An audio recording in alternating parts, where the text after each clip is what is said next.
আজকে আমরা শিখবো ইউটিউবের এই যে ব্যানার দেখছেন না, ব্যানার ইমেজ এবং পিকচার, এইগুলো কিভাবে ডিজাইন করবেন আজকে আমরা সেটাই শিখবো। এজ এ বিগিনার হিসেবে অনেকেই দেখা গেছে যে ইউটিউব চ্যানেল খোলেন, বাট এগুলো ডিজাইন করতে পারেন না, বা এইটার কতটা রেশিও হয়, কত সাইজ দিতে হয়, সো সেগুলো জানেন না। আজকে সেটাই জানাবো। আমি আপনাদের দেখাচ্ছি একটা ইউটিউব ব্যানারের জন্য 2048 ইন্টু 1155 পিক্সেল পিকচার বাই ব্যানারের জন্য আপনার প্রয়োজন হবে 98 ইন্টু 98। চলুন এখন আমরা এটা ডিজাইন করার জন্য আমরা ক্যানভা ইউজ করতে পারি, অথবা আপনারা পিক্সেলস এটাও ইউজ করতে পারবেন। সো আমি যেহেতু ল্যাপটপে আছি, আমি ব্যবহার করব ক্যানভা। সো চলুন আমরা ক্যানভায় চলে যাই। ব্রাউজারে লিখবেন ক্যানভা, ওয়েবসাইটটা চলে আসবে, আপনারা সেটা ক্লিক করবেন।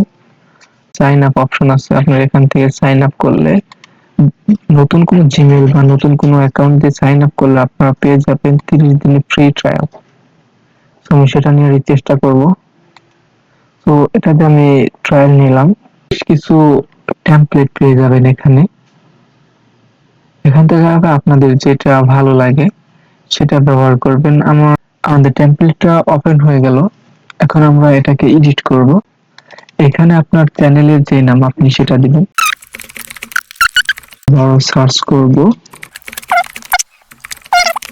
ধরনের লোগো চলে আসবে। আপনার যেটা পছন্দ আপনি সেই লোগোটা ব্যবহার করতে পারবেন।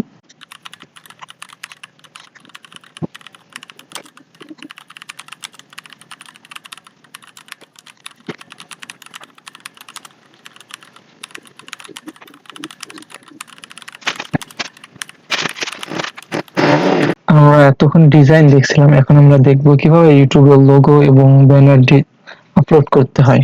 প্রথমে আমরা যেটা ডিজাইন করছি সেটা সিলেক্ট করব, দেন এখানে ডানে ক্লিক করব, করে দিলে হয়ে যাবে পাবলিশ।